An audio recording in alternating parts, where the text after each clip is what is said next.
Hello. तो चलिए आज हम पढ़ने जा रहे हैं इस वीडियो में ट्रांसपोर्टेशन इन ह्यूमंस। ठीक है। ट्रांसपोर्टेशन इन प्लांट्स तो हमने लास्ट वीडियो में पढ़ लिया था। चलिए अब देखते हैं ट्रांसपोर्टेशन इन ह्यूमंस में होता कैसे है। देखो, transportation in human circulatory system के थ्रू होता है। अब ये सर्कुलेटरी सिस्टम क्या है? तो सर्कुलेटरी सिस्टम ह्यूमंस के अंदर ब्लड वेसल्स और हार्ट मिलकर के कंप्लीट कराते हैं। ठीक है। अब ये ब्लड वेसल्स में क्या होता है? ब्लड वेसल्स में ही ब्लड क्या करता है? फ्लो करता है। ठीक है। अब ये फ्लो ब्लड वेसल्स में करवाएगा कौन? तो ये हार्ट रिस्पॉन्सिबल होता है इसको पंप करने के लिए। ठीक है।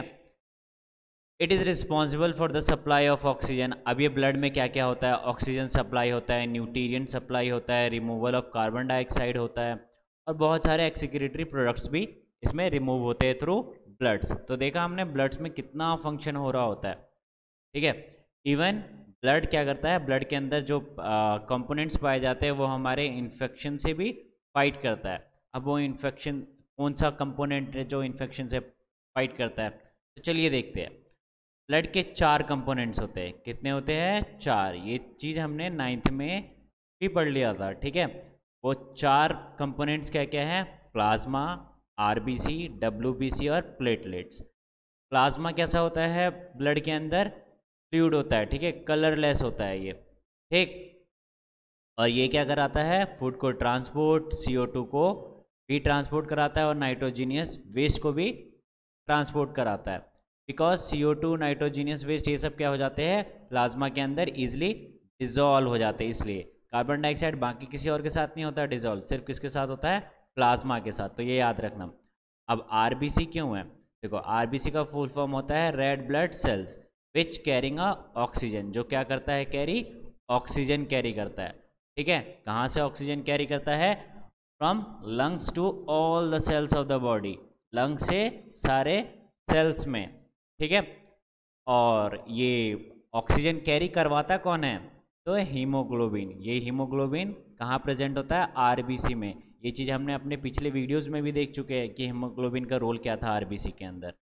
ठीक है। तो हीमोग्लोबिन क्या कराता है? ऑक्सीजन को कैरी करता है। ठीक। नेक्स्ट है डब्ल्यूबीसी। अभी जो मैं बोल रहा था कि ब्लड के अंदर ऐसा कंपोनेंट है जो डिजीज से फाइट करता है, तो वो कौन सा होता है component? WBC, white blood cell. ठीक है। ये इन्फेक्शन के अगेंस्ट फाइट करता है और अपना बॉडी को प्रोटेक्ट करता है डिजीज सबसे। ठीक है। और इसे क्या बोला जाता है? It is our soldier of our body. Okay, this is soldier. जैसे किसी कंट्री में सोल्जर क्या काम करता है? प्रोटेक्ट करता है ना उस कंट्री के रियाल्म को। उसी तरीके से ये सोल्जर भी हमारे बॉडी को डिजीज से प्रोटेक्ट करते हैं। नेक्स्ट है प्लेटलेट्स। प्लेटलेट्स क्या करता है? प्लेटलेट्स जब भी तुम्हें क्लॉटिंग या चोट इंजरीज वगैरह कभी भी आ जाती है, खुरच जाता होगा तुम्हारा बॉडी, तो खुरचने के बाद क्या होता है? ब्लड लीक हो रहा होता है उसके अंदर से, तो तुमने देखा होगा थोड़ी देर के बाद अपने आप ही स्टॉप हो जाता है। ठीक है। तो ये होता है क्यों है? Due two of platelets. Platelets क्या करते हैं? वहाँ पे एक फ्रेगमेंट टाइप का बना देते हैं। ठीक है। क्लॉट कर देते हैं उस जगह को, और क्लॉट करने के बाद मतलब उसको कवर कर देते हैं अच्छी तरीके से। ठीक है। और कवर करने से की वजह से क्या होता है? ब्लड क्लॉटिंग होना बंद हो जाता है, मतलब ब्लड का लॉस होना बंद हो जाता है। ठीक है। और ये प्लेटलेट्स अगर नहीं रहेगा बॉडी के अंदर बनना, मतलब ब्लड के अंदर नहीं रहेगा, तो क्या हो जाएगा? हमें पता है 2-3 तरीके के वेसल्स हैं ब्लड का। कौन कौन सा? Veins, arteries and capillaries. इनमें क्या है? प्रेशराइज्ड ब्लड मूव कर रहा होता है। अगर किसी पाइप में तुम यहाँ पे छेद कर दोगे, तो इस पाइप में प्रेशर अगर P है, ठीक है, इसको छेद करने की वजह से प्रेशर क्या हो जाएगा? इसका new pressure will be less than original pressure. Original pressure से क्या हो जाएगा? New pressure less. अगर if there is leakage, okay, तो इस लीकेज को प्रोटेक्ट करने के लिए प्लेटलेट्स प्रेजेंट होता है ब्लड में। ठीक है। तुमने डेंगू के वक्त में सुना भी होगा कि प्लेटलेट्स गिर जाते हैं। ठीक है। तो ऐसे लोगों को अगर तुमने पिंच कर दिया ना हल्का सा भी, जिनके प्लेटलेट्स बहुत ज़्यादा गिर जाते हैं, तो उनका ब्लड जल्दी से क्लॉट नहीं होगा, मतलब वहाँ पे फ्रेगमेंट नहीं बनेगा। ओके। नेक्स्ट है ब्लड वेसल्स। जैसे प्लांट के अंदर वेसल्स था 2 तरीके का, टिश्यू, जाइलम, फ्लोएम, वैसे ही ब्लड वेसल्स भी होता है, और ये पूरे बॉडी के अंदर होता है। ठीक है। जो पूरे बॉडी के अंदर ब्लड को कैरी करता है। ये 3 तरीके के वेसल्स होते हैं। कौन कौन से? आर्टरीज, वेन्स और ब्लड कैपिलरीज। इसको याद कैसे करना? देखो, हम तो इस वाले चैप्टर में हार्ट के बारे में पढ़ेंगे, ठीक है। तो हार्ट से आता है, ठीक है, आता है मतलब आर्टरीज, ठीक है। हार्ट से अगर कोई सा भी ब्लड आ रहा है ना, तो उसको क्या बोलेंगे? कौन लेकर के आ रहा है उस ब्लड को? आर्टरीज। अब हार्ट की तरफ ब्लड ले जाता है, ठीक है, हार्ट को देता है, तो हार्ट को कौन देता है? वेन्स, ठीक है। अब वेन्स और आर्टरीज को एक चीज जोड़ रही होती है, ठीक है। ये कौन सी चीज जोड़ रही होती है? कैपिलरीज, ठीक है। तो याद रहेगा ना, आर्टरीज आता है, कहाँ से आता है? हार्ट से। वेन्स ले जाता है, कहाँ को ले जाता है? हार्ट को। और वेन्स और आर्टरीज को कौन जोड़ता है? कैपिलरीज, ठीक है। कैपिलरीज के ही अंदर गैसेस का एक्सचेंज होता है। गैसेस का एक्सचेंज का मतलब रेस्पिरेशन वाला प्रोसेस कैपिलरीज में ही हो रहा होता है कि O2 फूड के साथ रिएक्ट कर गया, और रिएक्ट करने के बाद क्या हो जाएगा? अब ये CO2 रिलीज करेगा, एनर्जी ATP के फॉर्म में रिलीज करेगा और H2O रिलीज करेगा। ये CO2 वापस ब्लड के अंदर मिल जाता है और वेन्स के थ्रू फिर हार्ट में चला जाता है, ठीक है।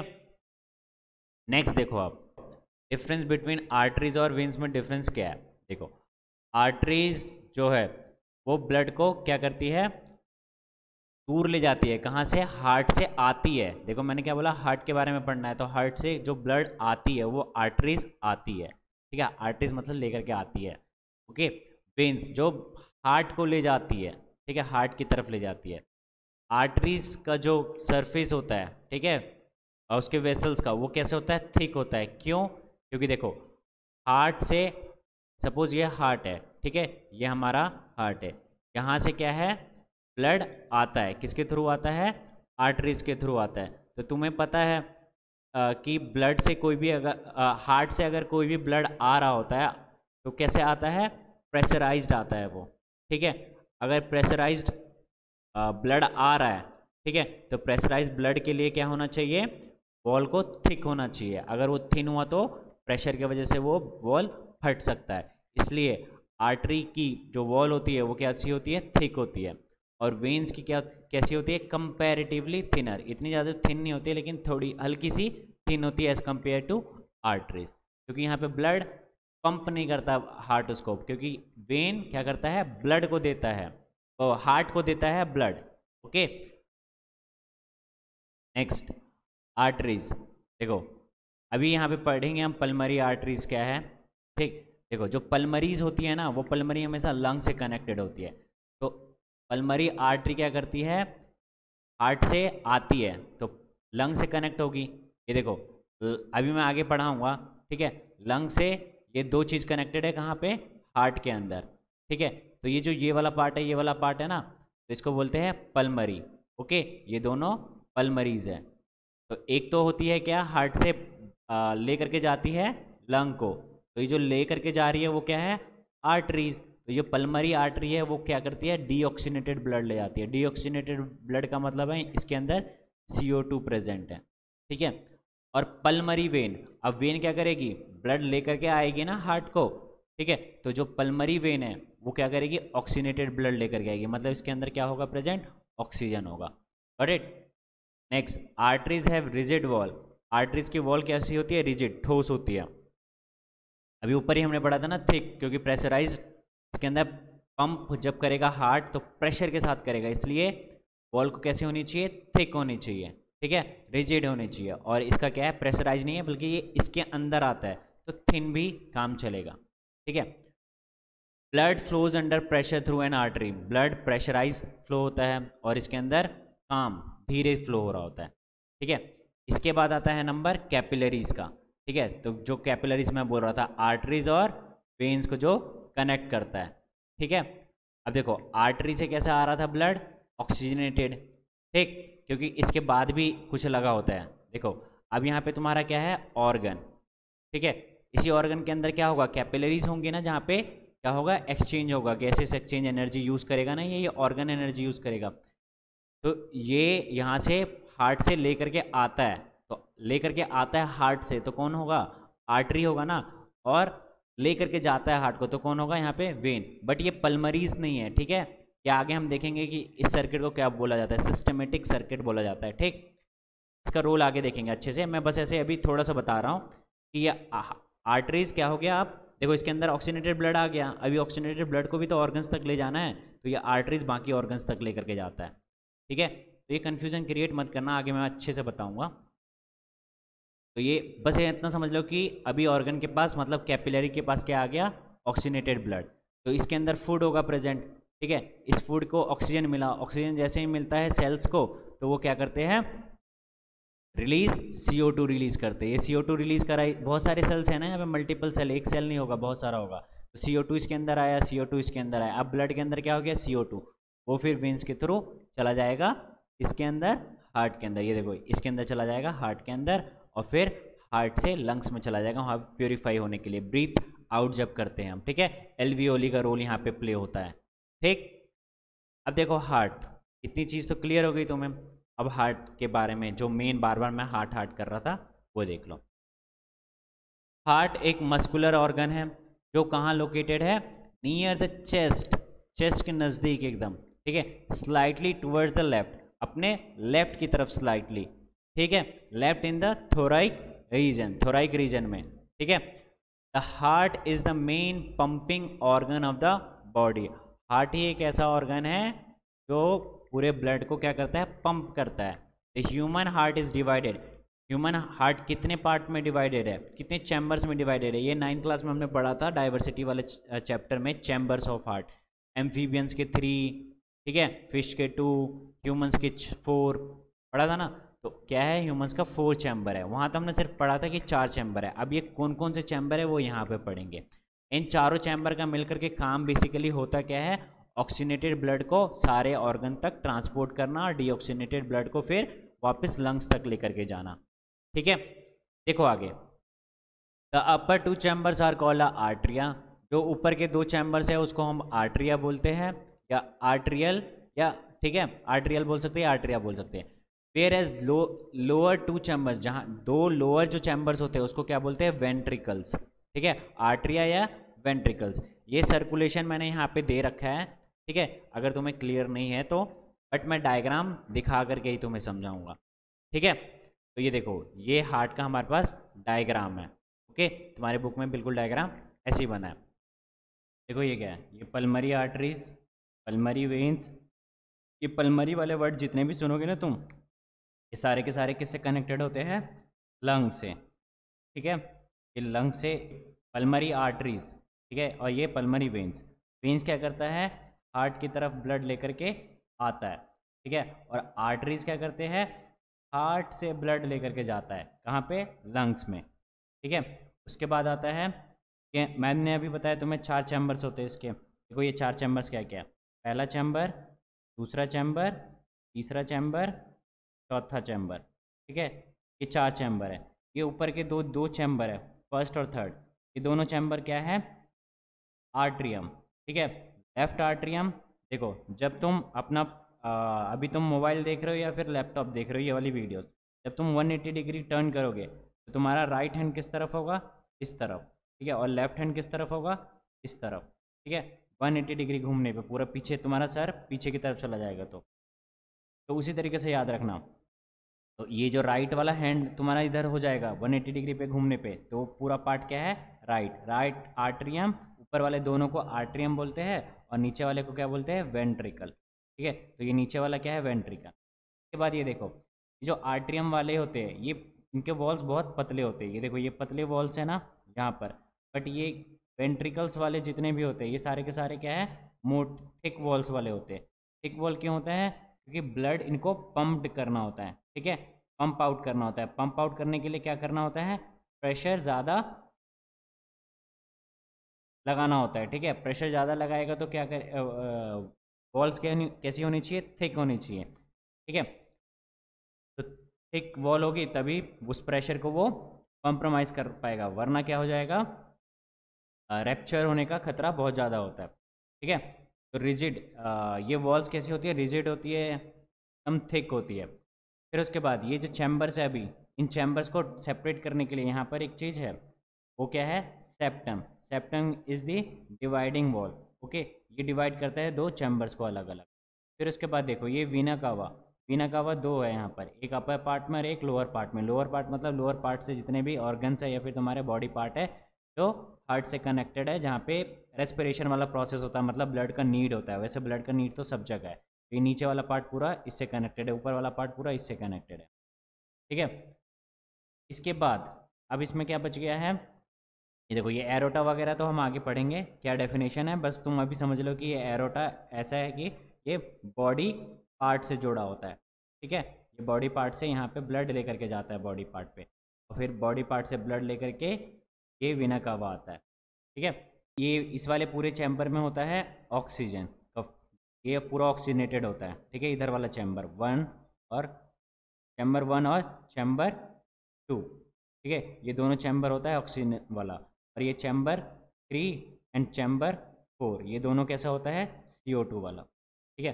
बाकी इसके अलावा इसके अंदर होता है वेल्व्स, ये जो ये ये ये ये सब क्या है, वेल्व्स है। वेल्व का काम क्या होता है, देखो, हमेशा हम टैप में देखते हैं वेल्व होता है ताकि हम फ्लो को रोक पाए, उसी तरीके से ये वेल्व भी ऐसे काम करते हैं।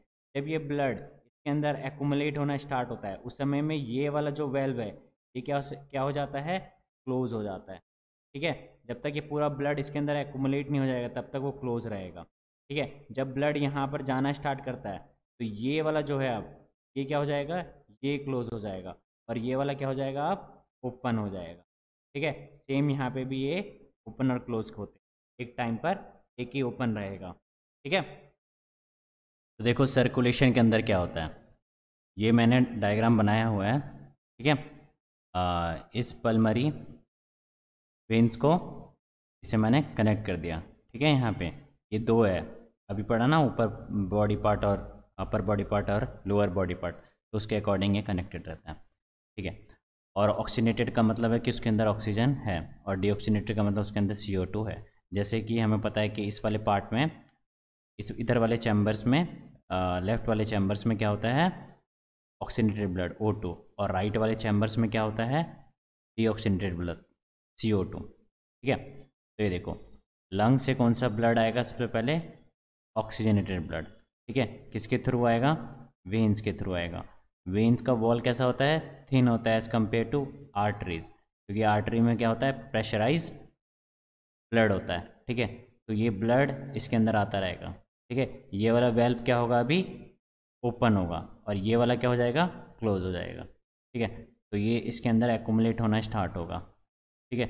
ये एक्यूमुलेट होता रहेगा, होता रहेगा, होता रहेगा, होता रहेगा, ठीक है, एक्यूमुलेट हो जाएगा।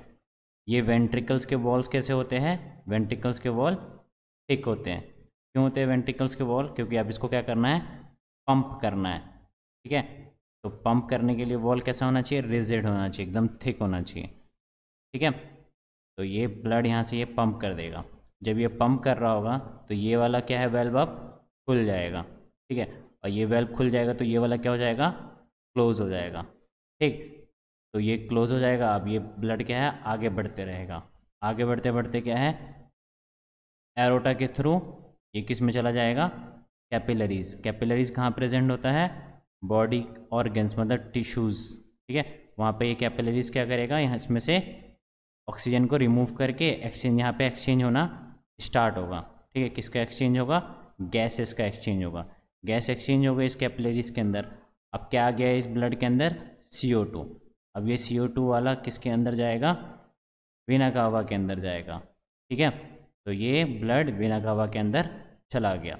अब ये वेना कावा के अंदर जब जा रहा होगा, ठीक है, तो जो राइट वेंट्रिकल है, ठीक है, राइट वेंट्रिकल का ये जो वेल्व है, ये वेल्व यहाँ पे खुल जाएगा, ठीक है, ताकि राइट वेंट्रिकल के अंदर क्या आ सके, सारा ब्लड एक्यूमुलेट हो सके। तो ये जब ब्लड एक्यूमुलेट होगा, ठीक है, तो ये वाला वेल्व क्या है, खुला रहेगा, और ये वाला क्या है, क्लोज हो जाएगा। जब हो जाएगा एक्यूमुलेट तो ये वाला खुल जाएगा, ठीक है, और ये वाला खुल जाएगा तो ब्लड इसके अंदर, और ये वाला क्लोज हो जाता है, ठीक है, वेल्व, ठीक है। फिर इसके बाद ब्लड आगे की तरफ मूव करेगा, और मूव करते करते पल्मरी आर्टरीज के थ्रू क्या चला जाएगा, ब्लड लंग्स के पास चला जाएगा फिल्टर होने के लिए। तो ये तुमने देखा यहाँ पे दो सर्कुलेशन, डबल सर्कुलेशन बोलते हैं इसको। डबल सर्कुलेशन का मतलब हार्ट के अंदर ब्लड दो बार आया है।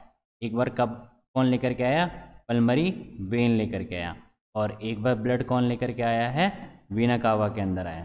ठीक है, तो ये इस ऐसे सर्कुलेशन को क्या बोला जाता है? Double circulation. ठीक है, और इन चैम्बर्स को सेपरेट करने के लिए क्या है हमारे पास? सेप्टम, याद रखना। और वेंट्रिकल्स का वॉल कैसा होता है? थिक। और आर्ट्रियम के वॉल्स कैसे होते हैं? थिन होते हैं। ठीक है, ये भी याद रखना। और आर्टरीज और वेन्स का वॉल कैसा होता है? आर्टरीज का थिक होता है और वेन्स का क्या होता है? थिन होता है। क्यों होता है वो तो तुम्हें पता है। प्रेशराइज्ड ब्लड सबसे किस में होता है? प्रेशराइज्ड ब्लड आर्टरीज में। क्यों? क्योंकि हार्ट पंप करके देता है आर्टरीज के अंदर। ठीक है, वेन्स क्या करता है? बॉडी से लेकर के आता है, पम्प्ड ब्लड नहीं होता है वेन्स के अंदर। Got it? तो इसी को बोला जाता है डबल सर्कुलेशन। अब इसको अच्छे से थोड़ा देखते हैं, डबल सर्कुलेशन को। डबल सर्कुलेशन को थोड़ा अच्छे से देखते हैं। ठीक है, ये देखो, in a human body blood circulates through the heart twice. Human body के अंदर ब्लड 2 बार सर्कुलेट होता है हार्ट में। ठीक है, once it goes through the heart during pulmonary circulation. इसके अंदर 2 सर्कुलेशन होता है, एक पल्मरी सर्कुलेशन होता है और एक सिस्टमिक सर्कुलेशन होता है। पल्मरी सर्कुलेशन होता है वो किससे कनेक्टेड होता है? लंग से कनेक्टेड होता है। और जो सिस्टमिक सर्कुलेशन होता है वो किससे कनेक्टेड होता है? बॉडी ऑर्गन से कनेक्टेड होता है। ठीक है, तो यहाँ पर ये डायग्राम के अंदर देखो तुम, ये क्या है? लंग। लंग्स के अंदर भी क्या होती है? कैपिलरीज प्रेजेंट होती है। ठीक है, और ये ब्लड लेकर के आया कौन? पल्मरी वेन्स लेकर के आता है। पल्मरी वेन्स क्या करेगा? लेफ्ट आर्टरियम के अंदर ब्लड डालेगा। ठीक है, उस लेफ्ट आर्टरियम से ब्लड कहाँ जाएगा? लेफ्ट वेंट्रिकल्स में। ठीक है, और लेफ्ट वेंट्रिकल से फिर कहाँ जाएगा? एरोटा के थ्रू बॉडी ऑर्गन्स में। ठीक है, ये बॉडी ऑर्गन्स में भी क्या प्रेजेंट होता है? कैपिलरीज। एक्सचेंज ऑफ गैस यहाँ पे टेक प्लेस होगा और फिर उसके बाद कहाँ जाएगा वो? थ्रू वीना कावा ये राइट आर्टरियम के अंदर चला जाएगा। फिर राइट आर्टरियम से राइट वेंट्रिकल और राइट वेंट्रिकल से फिर पल्मरी आर्टरीज के थ्रू लंग्स वाले कैपिलरीज में चला जाता है। तो ये देखो, ये पूरा कितना हुआ? Double circulation. इसी को हम क्या बोलते हैं? Double circulation. ठीक है, किसी ने पूछ लिया कि what is the difference between aorta and artery. ठीक है, तो देखो कि एरोटा का फंक्शन क्या है और आर्टरी का फंक्शन क्या है, मतलब किस काम के लिए एरोटा लगा हुआ है। तो एरोटा का फंक्शन है कि पूरे बॉडी के अंदर क्या पहुंचाना होता है? Oxygenated blood. ठीक है, और पल्मरी आर्टरी का क्या काम है? कि पूरे लंग्स की तरफ, ठीक है, लंग्स की तरफ डीऑक्सीनेटेड ब्लड को ले जाना होता है। क्यों ले जाना होता है? ताकि फिल्ट्रेशन टेक प्लेस हो। Function carry oxygenated blood to the whole body and the pulmonary artery supply blood to the lungs for purification. इस एरोटा की जगह वेना कावा और पल्मरी वेन आ जाए तो उसमें भी डिफ्रेंशिएट बिल्कुल इसी तरीके से करना है। ठीक है, वेना कावा का क्या काम था? पूरे बॉडी से डीऑक्सीनेटेड ब्लड हार्ट पे लेकर के आना। ठीक है, और पल्मरी वेन्स का क्या काम था? लंग से ऑक्सीनेटेड ब्लड हार्ट तक लेकर के आना है। ठीक है, नेक्स्ट लोकेशन कहाँ पर है? ठीक, एरोटा का। तो एरोटा का भी लोकेशन तुमने देखा ही था डायग्राम में, कहाँ था? ऊपर की तरफ था। ठीक, और पल्मरी आर्टरी का कहाँ था? एरोटा के जस्ट नीचे था। ठीक है, pulmonary artery is present beneath the aorta. Circulation, कौन सा सर्कुलेशन टेक प्लेस करते हैं ये? तो एरोटा करता है सिस्टमिक सर्कुलेशन। सिस्टमिक सर्कुलेशन का मतलब जो लंग से जुड़ा ना हो। और पल्मरी वाला सर्कुलेशन कैसा होता है? पल्मरी सर्कुलेशन जो लंग से जुड़ा होता है। ठीक है, तो you can do the differentiation between vena cava and pulmonary veins also from this method. Okay, now we will discuss about blood pressure. Blood pressure होता क्या है? तुम डॉक्टर के पास जाते, तुमने बहुत बार देखा हुआ है स्फिग्मोमैनोमीटर। स्फिग्मोमैनोमीटर होता क्या है? वही ब्लड प्रेशर चेक कर रहा होता, देखा होगा ना डॉक्टर के पास। वो एक छोटी सी चीज़ लेता है और पंप, जैसे हम किसी चीज़ को दबा रहे होते हैं तो वो दबा रहा होता है उसको, और थोड़ी देर के बाद वो मेज़र कर लेता है कि इसका ब्लड प्रेशर कितना है। ठीक है, तो देखो ब्लड प्रेशर 2 तरीके का होता है। एक होता है डायस्टोलिक ब्लड प्रेशर और एक होता है सिस्टोलिक प्रेशर। इनमें डिफरेंस क्या है अभी बताता हूँ। उससे पहले ब्लड प्रेशर का डेफिनेशन क्या है, अगर वो लिखने के लिए आ जाए तो ऐसा प्रेशर, ठीक है, जो ब्लड एक्सर्ट करे। ठीक है, किसके ऊपर एक्सर्ट करे? ब्लड वेसल्स के ऊपर एग्जर्ट करे। कब एग्जर्ट करे? जब वो उस वेसल्स के अंदर से फ्लो हो रहा होगा तब। तो उस दौरान जो प्रेशर लग रहा होता है ब्लड वेसल्स पे, उसी को हम क्या बोलते हैं? Blood pressure. तो पहला है डायस्टोलिक प्रेशर। डायस्टोलिक प्रेशर के अंदर क्या होता है? ठीक है, देखो, जो हार्ट होता है वो हार्ट रिलैक्सेशन और कॉन्ट्रैक्शन करता है। रिलैक्सेशन के वक्त में ब्लड हार्ट के अंदर फिल हो रहा होता है, ठीक है, और कॉन्ट्रैक्शन के वक्त में, ठीक है, ब्लड क्या करता है? स्क्वीज हो जाता है। स्क्वीज मतलब कि वो पंप कर रहा होता है, मतलब ब्लड को बाहर की तरफ निकाल रहा होता है, ब्लड आउट कर रहा होता है, ठीक है, पंप करके, ठीक है। रिलैक्सेशन में ब्लड फिल कर रहा होता है और कॉन्ट्रैक्शन में ब्लड पंप आउट कर रहा होता है, ठीक है, पंप आउट कर रहा होता है। तो देखो, जब वो फिल कर रहा होता है तो फिल करने वक्त में आर्टरीज में ऐसा थोड़ी ना कि ब्लड हमेशा हार्ट आर्टरीज को ब्लड दे रहा होता है। जब हार्ट क्या है? रिलैक्स हो रहा होगा, ठीक है, तो उस समय भी ब्लड आर्टरीज के अंदर प्रेजेंट होंगी, लेकिन उस समय जो आर्टरीज के अंदर ब्लड प्रेजेंट होगी उस पर इतना, उसके वेसल्स पे इतना ज़्यादा प्रेशर एग्जर्ट नहीं हो रहा होगा, और उस समय जो प्रेशर एग्जर्ट हो रहा होगा वो मिनिमम प्रेशर एग्जर्ट हो रहा होगा, ठीक है, क्योंकि उस समय क्या है? ब्लड हार्ट के अंदर फिल हो रहा होता है, ठीक है। तो ऐसा नहीं है कि आर्टरीज के अंदर ब्लड खत्म हो जाएगा, नहीं, ब्लड होगा लेकिन प्रेशर क्या होगा? कम होगा, और उसकी वैल्यू कितनी होती है? 60 to 80 mmHg। ब्लड प्रेशर को mmHg में मेजर करते हैं। उसी के नेक्स्ट वाला, ठीक है, सेकंड वाला, अगर वही हार्ट ब्लड को पंप करे, बाहर की तरफ फेंके, मतलब आर्टरीज के अंदर वो फेंके ब्लड को, ठीक है, तो उस समय क्या हो जाएगा? प्रेशर मैक्सिमम हो जाएगा, और कितनी वैल्यू हो जाएगी प्रेशर की? 90 से लेकर के 120 mmHg, ठीक है। तो देखो, ये ब्लड प्रेशर के बढ़ने से होता क्या? ब्लड प्रेशर में बता चुका हूँ मेजर किससे होता है? स्फिग्मोमेनोमीटर से। और जब भी ब्लड प्रेशर हाई हो जाए, ठीक है, तो हाई ब्लड प्रेशर होने की वजह से क्या हो जाता है? Hyper tension. और यह हाइपर टेंशन क्यों होता है? ठीक है, क्योंकि तुम्हारे आर्ट्रियोल्स मतलब वही वेसल्स वगैरह में कॉन्स्ट्रिक्शंस क्रिएट हो जाती है। कॉन्स्ट्रिक्शंस मतलब ऑब्स्टेकल्स, मतलब उसको फ्लो नहीं होने देता है, रेजिस्टेंस बढ़ जाता है। इसका बढ़ जाता है? ब्लड के फ्लो होने का। और ब्लड के फ्लो होने का रेजिस्टेंस बढ़ जाएगा तो क्या होगा? प्रेशर इंक्रीज हो जाएगा, और प्रेशर इंक्रीज हो जाएगा तो हाइपरटेंशन होगा। हाइपरटेंशन की वजह से क्या हो सकता है? रप्चर ऑफ आर्टरी, आर्टरी का रप्चर हो जाएगा, या फिर इंटरनल ब्लीडिंग स्टार्ट्स हो जाएंगी, ठीक है। Ramayo mentoring make a difference. Subscribe us on YouTube and get free doubt clearing session or notes.